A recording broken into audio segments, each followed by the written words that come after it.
After several years of searching, scientists claim that Noah's Ark, as mentioned in the Bible, has been found in Turkey. Christians are now celebrating the recent discovery of the Ark because of its significance in the Bible and history overall. Moreover, this is not even the biggest news, as something terrifying has been discovered inside the Ark that has shocked all religious people. How was the Ark found? What was found inside the Ark? Join us as we explore how scientists finally opened Noah's Ark in Turkey, which was sealed for thousands of years. But before we delve into the details, it's crucial we understand some context.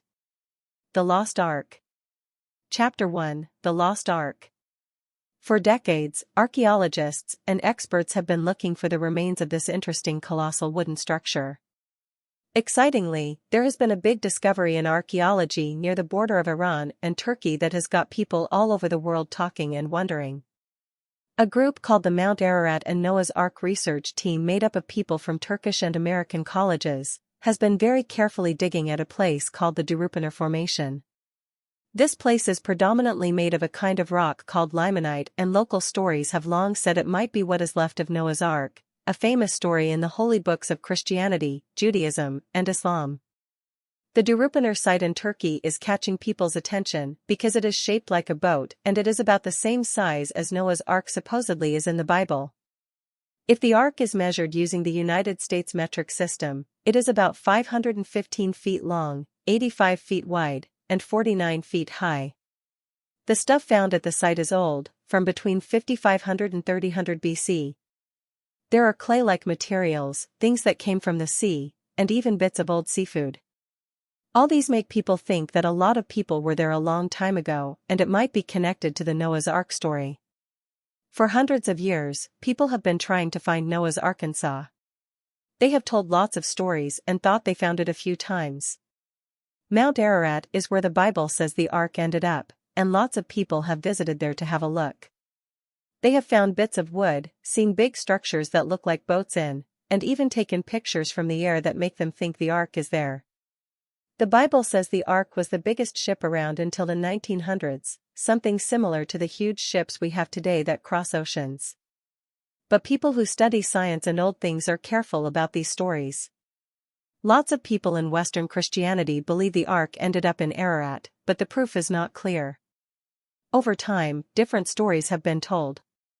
Some old stories say bits of the Ark are still around, but others, like one from a guy named Patakia of Regensburg, say the Ark has broken down. In the 1800s and 1900s, explorers like James Bryce added to the story. They said they found wood high up on Mount Ararat, which could be from the Arkansas. But some people speculate this, because according to them, that is not enough proof. Moreover, the things found in the ground and studied by scientists haven't exactly shown for sure that the Ark was there. The new stuff found at the TERRIFIES site makes the hunt for Noah's Ark even more interesting. With new technology and teams from different countries working together, they have found things that could be from the time when the big flood in the Noah's Ark story happened. Nonetheless, the people who study these things are still being very careful. They say they need to study more and check everything carefully before they can say for certain that the place has anything to do with the famous Arkansas. As dusk fell, the massive Ark whispered its secrets to those willing to listen. What secrets did the colossal Ark whisper to the willing listeners? Join us as we delve into details. The Ark Encounter. Chapter 2: The Keeper of Secrets. A very big and unusual project is being carried out in a certain area of Kentucky. A man named Ken Ham, who started and leads a group called Answers in Genesis, is in charge of making a theme park. This is not just any theme park, rather, it is built around a huge model of Noah's Ark, and it is called the Ark Encounter. The park is big, covering 800 acres, which is even more land than Disneyland covers. Imagine that. Every year, about 1.5 million people come to visit this place in northern Kentucky. The Ark itself is an amazing piece of modern building work. It is made to be as big as the Bible says Noah's Ark was, 510 feet long, 85 feet wide, and 51 feet tall. But there is more to see than just the Arkansas inside. There are 3 levels where people can see detailed displays. These displays aim to make people feel like they have gone back in time to when Noah lived. They show what the world might have looked like before the big flood, how Noah and his family might have lived inside the ark, and what happened after the flood. The whole idea is to make the story of Noah's Ark something not only read about but also seen, heard and walked around in. Ken Ham has big plans for the Ark encounter. He wants to keep making it bigger and better. He is planning to build a copy of the Tower of Babel and a model of what Jerusalem might have looked like when Jesus was there. The Tower of Babel part is particularly exciting because it is going to have a ride similar to the Haunted Mansion at Disney. People will sit down and be taken around to see different scenes. The Ark encounter is a place where there is always a new development. Every year, they add new things for people to see and do. There is an indoor place where you can pet animals, beautiful lights to see at Christmas time, and also a place where you can walk around and see birds flying above you. The park also does a lot of work behind the scenes. They grow plants in water without soil, an activity called hydroponics, and they have places where people who work there, only part of the year, can stay. Establishing the park has not been a walk in the park. There have been money problems, many discussions with people bearing different opinions, and a lot of careful planning. To make this big idea a reality, a lot of money had to be invested. They had to sell special bonds, and the local government helped by giving tax breaks and making the area better for all the visitors who came. Meanwhile, near Mount Ararat, a discovery was about to shake ancient beliefs. The Mesa Mountain. Chapter 3, The Mesha Mountain. David Allen Deal's idea about where Noah's Ark ended up is different from the usual story about Mount Ararat. He believes it landed on a mountain called Mashu or Mesha Mountain.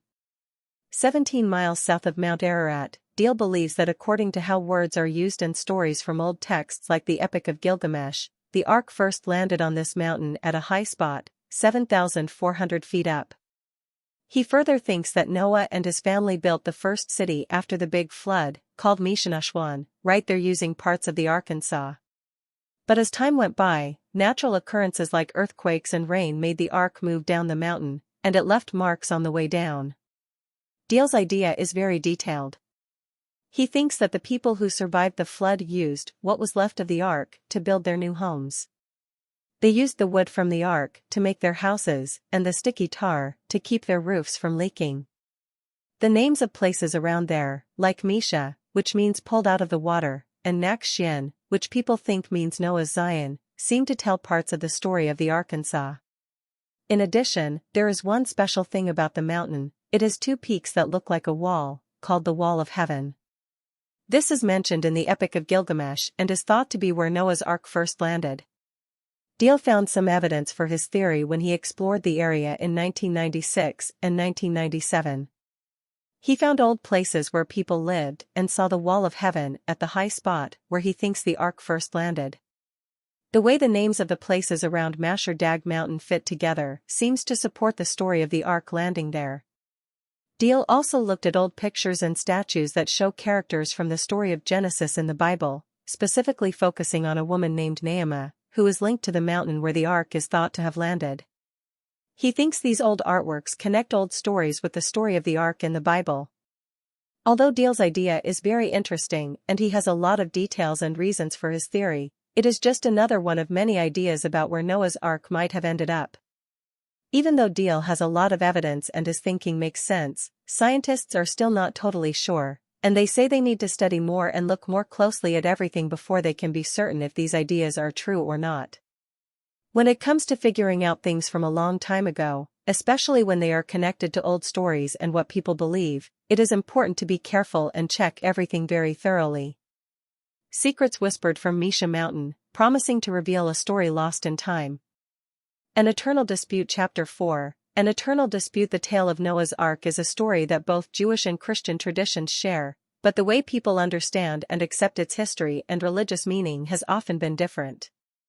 This has led to lots of discussions and, sometimes, arguments between these two religions. Early writers who were Jewish or Christian, like Flavius Josephus, believed the Ark was real. However, most scientists today don't agree with the idea of a huge flood covering the whole world or the Ark being a real thing. Some experts who study history think that maybe big floods that happened a long time ago in the Middle East, like the flood in the Persian Gulf or the Black Sea flood, might have been the inspiration for these old stories. Talking about Noah's Ark is only a small part of a much bigger conversation about how Judaism and Christianity are related. These two religions have a long, intricate history together. This relationship has been viewed even more closely after big historical events, like the Shoah, also known as the Holocaust. People who study the Bible have had several intense debates about how the New Testament describes Judaism. They are trying to figure out if the parts that seem against Judaism are actually a core part of these religious texts, or if they have just been misunderstood over time. This debate is pronounced when it comes to the texts of Luke Acts. The writings of Luke don't clearly downplay Judaism, but they describe it in a way that is complex and not easy to understand. Over the years, the stories and teachings in these religious texts have been viewed from many angles. Different religious leaders, scholars, and followers have offered their interpretations. These interpretations are influenced by their personal beliefs, cultural backgrounds, and the times they live in. As a result, the understanding and teaching of the story of Noah's Ark and its significance vary widely within and between Jewish and Christian communities. Researchers and historians dig into the past, looking for clues that can either support or challenge the traditional understandings of these stories. As discoveries are made and old assumptions are questioned, the dialogue between Judaism and Christianity, regarding their shared but distinct heritage, evolves. This dynamic interaction reflects the broader human quest for meaning, connection to the past, and understanding of the sacred texts that have guided these faiths for centuries. Furthermore, the religious talks also cover how people understand the idea of covenants in holy writings. The word covenant is understood and translated in many different ways in the Hebrew Bible, part of the Jewish faith, and the New Testament, part of the Christian faith. This shows how the connection between these two religions has changed and developed over a very long time. This topic is not just about language or religious ideas. It is also about bigger issues. Some of these are how closely connected the Christian beliefs are with the Jewish traditions and whether the promises from God are meant for all kinds of people and for all times. The debate around the term covenant highlights the depth and complexity of religious texts and how different groups interpret them. It raises important questions about how past agreements between God and people are seen today. People wonder whether these agreements are meant to last forever, or whether they change as time goes on and new situations arise. The people included in these agreements and whether it is a specific group of people or everyone are also parts of the puzzle. These questions, however, are not easy to answer. They need a deep understanding of religious teachings, an appreciation of historical contexts, and a willingness to see things from different perspectives. Religious leaders, scholars, and believers spend a lot of time studying, discussing, and, sometimes, even arguing about these topics. They look at ancient texts, compare different translations, and try to understand the intentions and situations of the people who wrote these texts long ago. In a clash of faith, a surprise secret showed up that might change what we know. Flood Stories Chapter 5, Humanity Longest Search. The tale of Noah's Ark is famous all over the world, but it is not the only story about a big flood. Different cultures have their own flood stories, and even though each one has special details, they all share some common themes. The Eridu Genesis, which comes from Mesopotamia, is one of the oldest flood stories.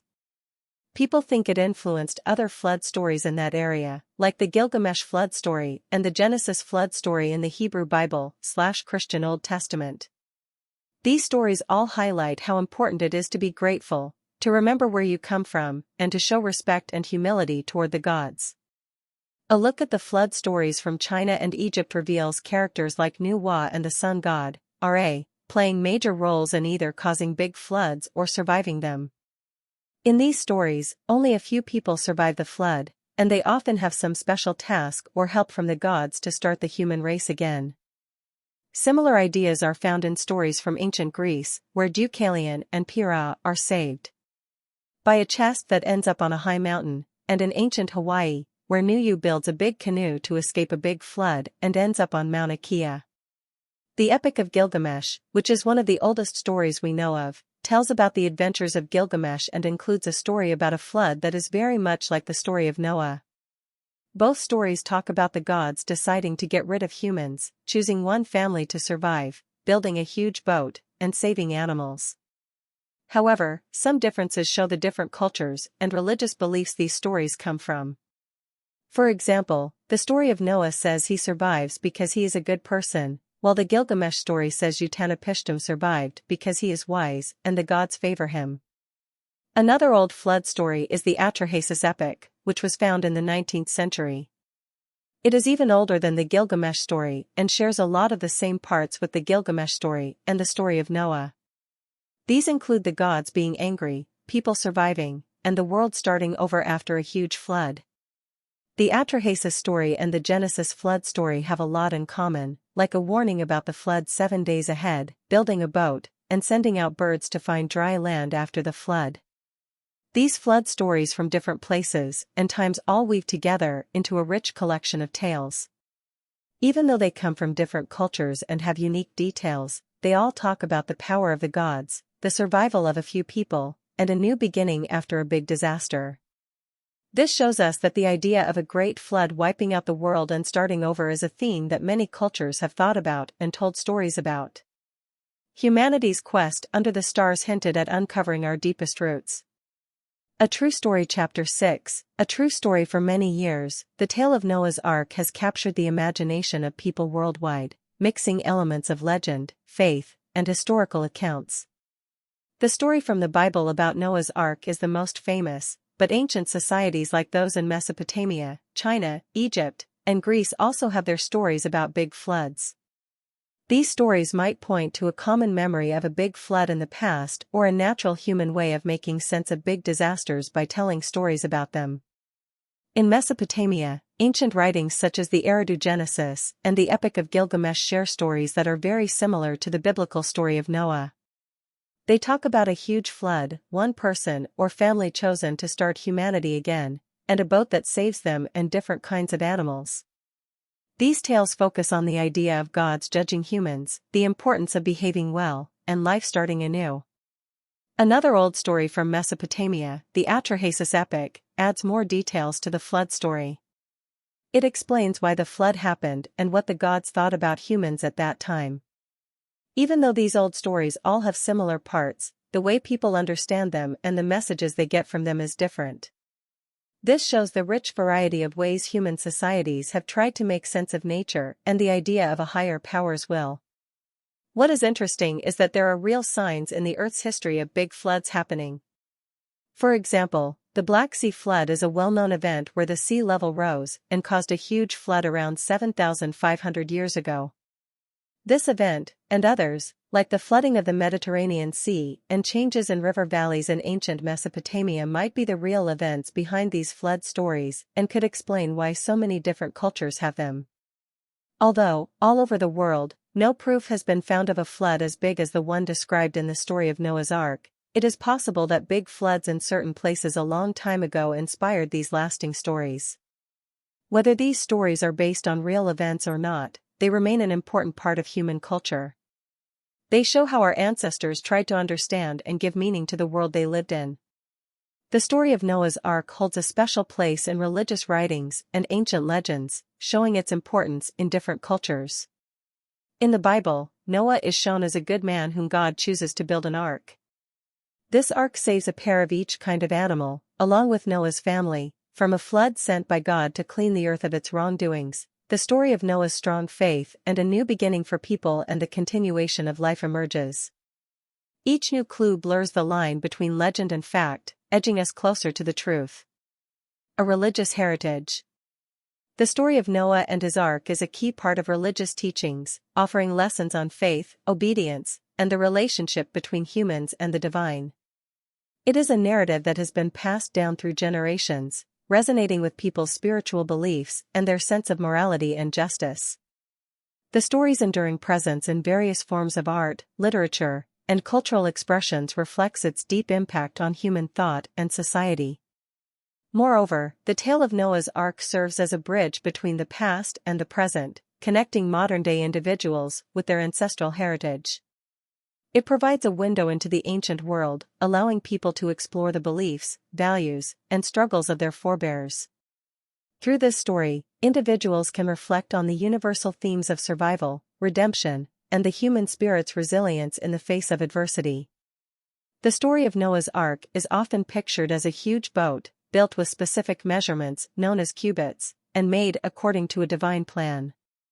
The story goes into great detail about how the ark was made, including what it was made from, and what the inside looked like. This is not just a story about building a big boat, it is also a symbol of hope and a source of light during the scary and dark times of the flood. This tale of Noah and his big boat is similar to other flood stories from ancient places like Mesopotamia, Greece, and Egypt. These stories usually talk about a big flood caused by gods, one person, or family chosen to start humanity again, and a special boat or ark made to save them. The fact that this kind of story shows up in so many different cultures might mean that there is a shared understanding or memory of big floods from long ago. It could be that these stories are based on actual floods that happened, like the Black Sea flood, which was about 7,500 years ago. What is interesting is that the story of Noah in the Bible is a lot like the Epic of Gilgamesh, a much older story from Mesopotamia. Both stories tell about gods who are angry with people, the building of a huge boat to survive a flood, and sending out birds to look for dry land. When people found the Epic of Gilgamesh and saw how similar it was to the Bible's story of Noah, it made them think differently about where the Noah story came from. It suggested that these ancient stories of floods might all be connected or have influenced each other in some way. The similarities between Noah's Ark and the Epic of Gilgamesh open up a lot of questions about how stories are shared and change over time. It seems like these flood stories could be a way for different cultures to make sense of the big, scary floods that they experienced or heard about. These stories help people understand their world and deal with the fears and uncertainties that come with big disasters like floods. In addition, these flood stories might be more than just a way to explain natural disasters. They also teach important lessons about how people should live, how they should treat each other, and how they should respect the power of nature and the divine. In these stories, the flood often comes because the gods are unhappy with how people are behaving. The person or people who survive the flood, like Noah in the Bible or Utnapishtim in the Epic of Gilgamesh, are usually saved because they are good in some way. This sends a message about the value of being good and doing what is right. The Ark, known to have 3 levels and many big rooms, was a home for all sorts of animals. As the flood waters rose, the Ark floated above the drowned world, becoming a sign of hope. After it rained nonstop for 40 days, Noah released a dove, which later came back with an olive leaf, showing that life was starting to come back. When the water finally went down, Noah, his family, and the animals left the ark and stepped onto dry ground. God then showed a rainbow as a promise, saying that he would never flood the whole earth again. The story of Noah's Ark is very important for its religious, historical, and moral lessons. It is a symbol of God's kindness, the value of life, and the need to protect all kinds of living things. In Christianity, the Ark is also seen as a sign pointing to the saving work of Christ. While no one knows what happened to the Ark after the flood, recent digs in Turkey have made people very interested and full of guesses. Mount Ararat, especially, has been the center of many searches for the Ark. The Noah's Ark Scan project, which uses high-tech 3D scanning, has found something big in the mountains of Turkey. This discovery has made both people who study the Bible and scientists very curious because of its special shape in the land. Discovered first in 1959 by İlhan Durupaner, a captain in the Turkish army, this place has made people wonder and study it for a long time. The people working on the Noah's Ark Scans project have found a shape in the mountains of Turkey that fits well with how Noah's Ark is described in the Bible. The Bible Archaeology Search and Exploration Institute thinks that the Ark might have ended up on Mount Eller, a mountain that goes from Armenia to Afghanistan. This idea comes from finding what seem to be old bits of seaweed and sea creatures way up high in the area. These findings are very interesting because they suggest that these places, which are now high and far from the sea, might have once been under a huge sea or ocean. This supports the story of a big flood as told in the Bible. The meaning of these discoveries is huge. It is not only important for people interested in religion and history but also for understanding how the Earth's land and weather have changed over time. If the findings of the Noah's Ark scam project turn out to be true, they could link us directly to one of the most well-known and lasting stories from long ago. This would give us knowledge about the past that mixes faith, history, and science. Yet, the rabbit hole goes even deeper. God's authority. While he was in Iraq after World War II, Leonard Simmons, a British soldier, gathered many old objects. Among these was a special tablet from Assyria that gave a different picture of Noah's Ark, making people question the usual image of the Arkansas. According to this old writing, the Ark was not the familiar boat shape we usually think of. Instead, it was round, like the coracles that were used a lot on the rivers of Mesopotamia back then. These round boats were good for getting through the wild waters of the flood, showing the cleverness of the people who lived a long time ago. This 4,000-year-old tablet has brought new and exciting insights into the tale of Noah's Ark, hinting that this well-known story might have been influenced by older flood stories from ancient Mesopotamia. Irving Finkel, who works at the British Museum, realized how important this tablet was and translated what was written on it.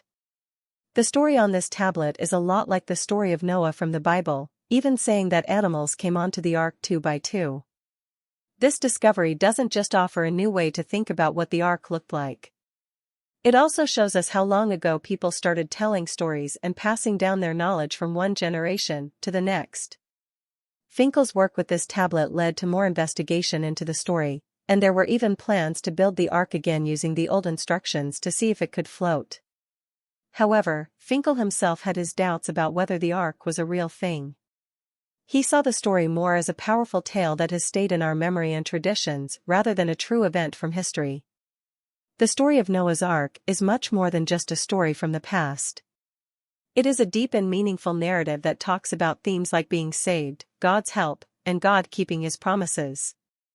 The biblical tale of Noah is not just about surviving a huge flood. It is a symbol of God stepping in to help, save, and show kindness. In the Bible, the ark is more than just a boat that keeps life safe, it is also a sign of God's kindness and the way to be saved. Noah, who was favored by God, was given a way to escape the coming disaster. This was an act of kindness from God, not just to Noah, but to all living things. This story is seen as a hint of the even bigger rescue that would come later through Jesus Christ. It is like a promise between God and people. The ark stands as a sign of safety, protection, and being saved, shining like a light of hope in the middle of chaos. The finding of the ark and the research around it mix religious beliefs with the excitement of finding things from the past. This combination of faith and science gives us a peek into our shared history and shows how old stories still have a big impact today. It is a reminder of the big themes we all go through: being saved, getting another chance, and always looking for God's kindness. This is why the story of Noah's Ark goes beyond just one religion. It touches people from all sorts of backgrounds and beliefs and keeps giving us lessons about faith, following what is right, and the never-ending love of the Creator. Thank you for watching. Check out another interesting video by clicking on the link appearing on your screen right now. See you on the other side.